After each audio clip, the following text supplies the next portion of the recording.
it's Faye, and today I wanted to talk about my year of 2025. I had a pretty interesting year to say the least. Overall very fun, and I'm thankful for this year. Today I'm going to be talking about being on Jubilee, being a whimsical little lady, concerts I went to, fashion I wore, things like that. So let's get right into it. First, we're going to do a little review of the things I did this year. I started off this year by going to San Francisco for Valentine's Day with my partner. We had so much fun. In March, I saw Godspeed You Black Emperor, an incredible concert, made me cry. They're one of my partner's favorite bands, so it was very special to see them. I went to Santa Cruz in April for my partner's birthday, Disneyland in May for Mother's Day and his mama's birthdays. That is also when I first started using my wheelchair. I have needed to use a wheelchair probably for longer than I have, but I am somebody with chronic illness. I have Ehlers-Danlos syndrome, which is a connective tissue disorder. It makes it near impossible to be walking for that long, so I used a wheelchair, and my partner pushed me like the whole way around Disneyland, which is something I so appreciate them for. I saw Panchico and Midriff at a wonderful venue, a new venue in Sacramento called Channel 24. I went to Mendocino in July, which was my first time there. It is so beautiful. I threw up some pictures here. Then I went to the Tahoe Rent Fair, another really fun event. I also did Jubilee, and I prepared myself a lot for that debate, but what I realized from that debate is that I do not like debating. I'm okay with debating, but I really prefer to have conversations with people.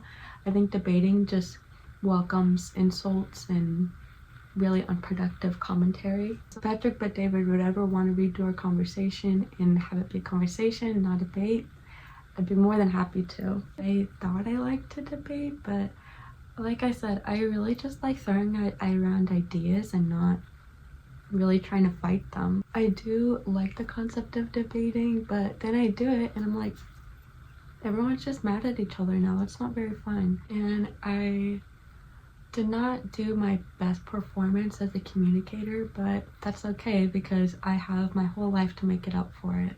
I was also on their podcast, and they were asking me questions from a centrist point of view, which I don't think there is a such thing as centrism in politics, at least, which is what I was debating about.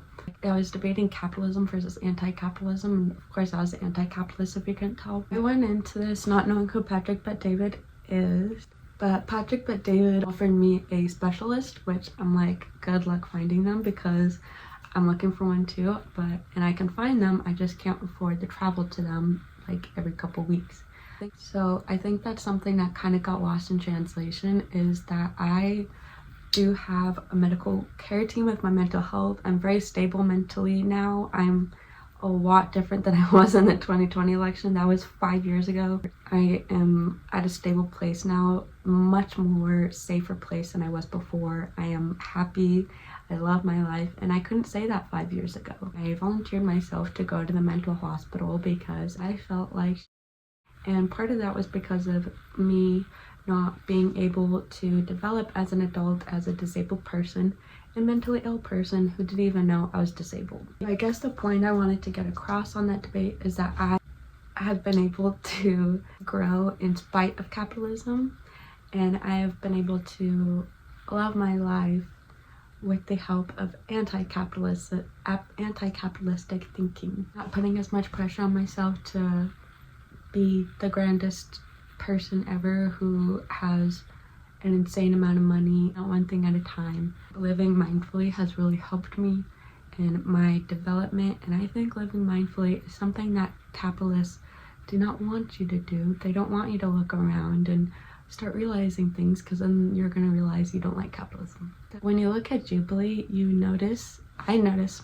at least, that they tend to do, with the Surrounded series I was on, they tend to put a right-wing person that is probably very well versed in debate versus college students most of the time, or people who at the very least have more free time to give to Jubilee for the filming and the research. And that person is usually well-meaning and well-versed, but gets nervous on camera because they're usually not a content creator or politician or someone in the public eye. I would encourage you to think about the implications of that, and yeah, I don't regret going on Jubilee, but I definitely wouldn't do it again, at least with that platform. I was on Jubilee as a proud anti-capitalist who kind of had an emotional appeal to my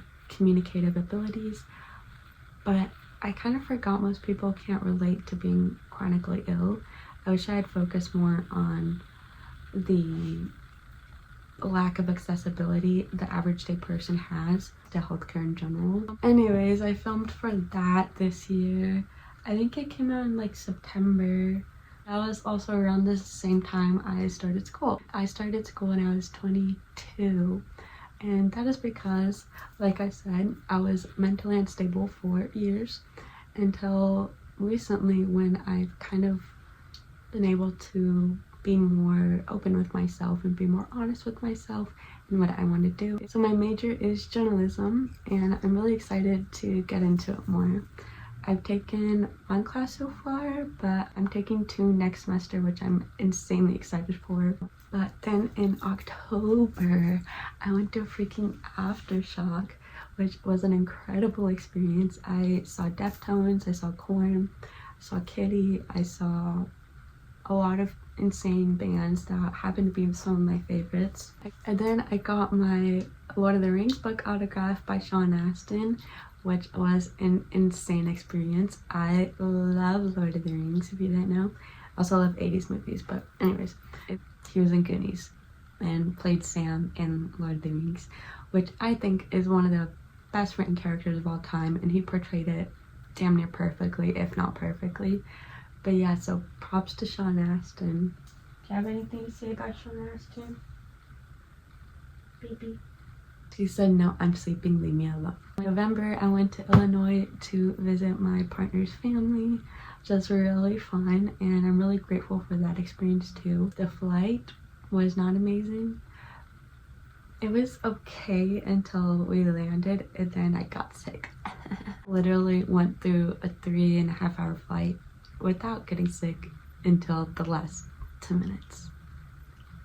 That's so mean. Now on to fashion. The first accessory I wore an insane amount was this necklace by Shop Nova World. It's actually by my friend Andy on TikTok, my mutual buddy pal. It's by Shop Nova World, and this is one of my favorite necklaces I own. I think it's probably my second favorite, just because my first favorite we'll talk about later and you'll understand then. But this one I usually wear with the other necklace I'll show you, because it adds such a whimsical but also grungy kind of vibe. And then this is my Friday necklace. I wear this or a new necklace I got for every Friday, but I didn't get that until like November or December. So this is the one I'm going to show you. This is my Friday necklace. If you didn't know, I worship the Norse goddess Freya. She is associated with Friday. Friday name actually comes from Freya's day. She also has a fancy magical necklace that grants the wishes of the person who wears it. So this is my nod to her magical necklace. Because does this not look insanely magical? Probably my favorite necklace though, because my partner got it for me and it represents a lot, but is also so insanely special to me. And then my other accessory I wear a lot, but is still kind of clothing, are these striped tights. Striped tights. Striped tights. I love stripes. I love black and white stripes a lot. I also wear those brown and white striped socks, but I love black and white the best. I think it adds such a whimsical touch of character. Kind of gives me like Coraline vibes.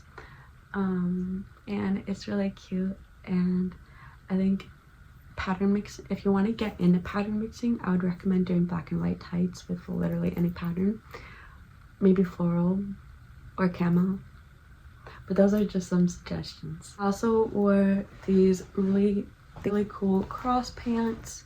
They have like these little metal thingies, little beads kind of things grommet, maybe, I don't know, but they have cross patches all over them, and the fit of them is perfect. They are by far my favorite pair of jeans, and it's a really good basic, but still it's an elevated basic in my opinion. I actually got this t-shirt from the Godspeed You Black Emperor concert, and I think this was probably my most worn t-shirt of this year. It's kind of funny because I'm more of a cat person than a dog person, but it says, "War is coming, don't give up, hang on, tear it down, love."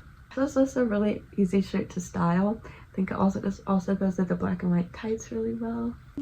My other favorite t-shirt I probably wore the most this year was this craft shirt. One of my favorite movies because, yes, I am a witch. I love the lady who plays Nancy. I think her name is Fruza Balk.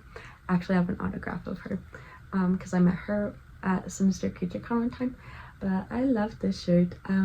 I think my partner found it for me at a local shop, and it's one of my favorite things I own now. Next are these little denim lace shorts. These are by RSQ. Oh, and the cross jeans were by Austin Landing. But everything else are kind of just t-shirts you can Google. I also wore this little scoop neck floral dress a lot. I wore a lot of black dresses in general, but this one is probably one of my most worn ones because I love the floral pattern on it and the color scheme. This one is by La La Land Creative Co. Second to last, this is one of my favorite dresses to wear as like a fancy little going out dress.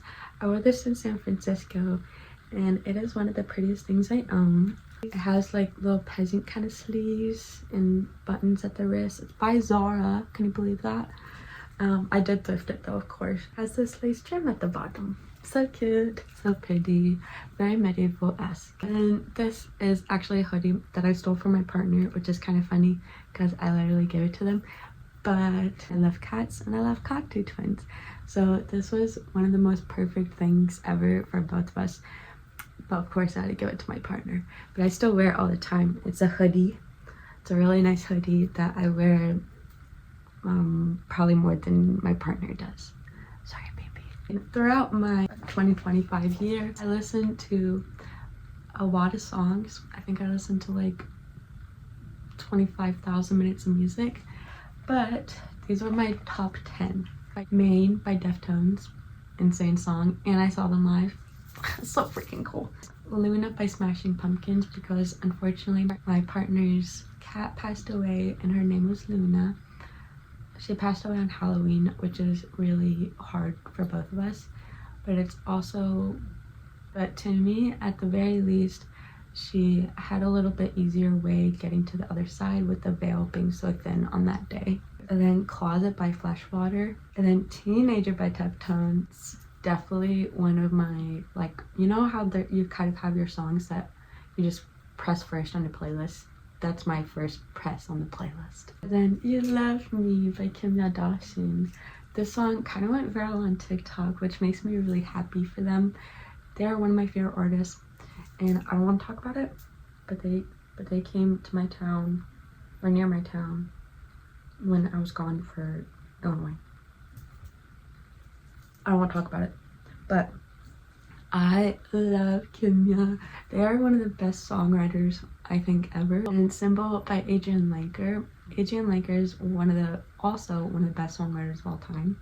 I almost saw Big Thief, which I also don't want to talk about, not saying them. And then was Stars by Hum. I will admit I only discovered Hum this year, but Stars, one of my favorite songs of the year. Brackish by Kitty, who I also saw live. They were incredible live. One of the best bands I saw at Aftershock, I'd say. Those Eyes, That Mouth by Cockatoo Twins. Serpent Skirt by Cockatoo Twins. Serpent Skirt is probably my more favorite of the two, which is kind of ironic because I apparently played it less. It's so dark and eerie and whimsical, and I also read a couple of books this year. I read Aldous Huxley's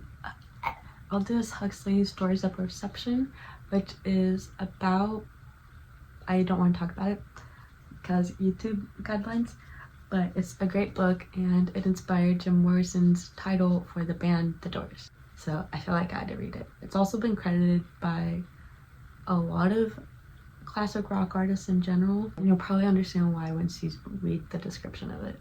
I also really liked his selected poems. I love poetry. I've started writing poetry a lot more this year, and I have a newfound love for it. And his is so natural and spiritual and also whimsical. And then I read Che Guevara's Guerrilla Warfare. I personally love Che. I love that he even wrote a book. He was an artist as well as a revolutionary activist. So I would definitely recommend reading this if you are a leftist. And that was my 2025 recap. I was going to go through my crafts and journals, but I think I might save that for another video. But I did want to end this with a little tarot session. So I have my fairy deck here. This is my Victorian fairy deck. It was my first deck ever, and is what got me into witchcraft and paganism. So it is especially special to me. So I wanted to do a kind of a reflective overall reading for all of us who are gonna watch this and view this, but also our community that we have here on YouTube. So let's do a reflective tarot reading. Look who was sticking outside of the deck. King of Spring. And let's see who else pops up.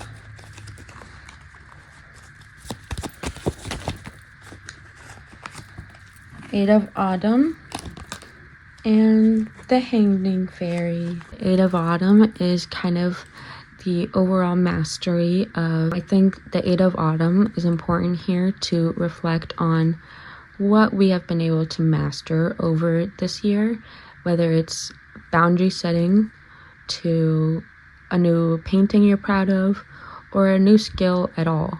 You have to recognize what you built to get there.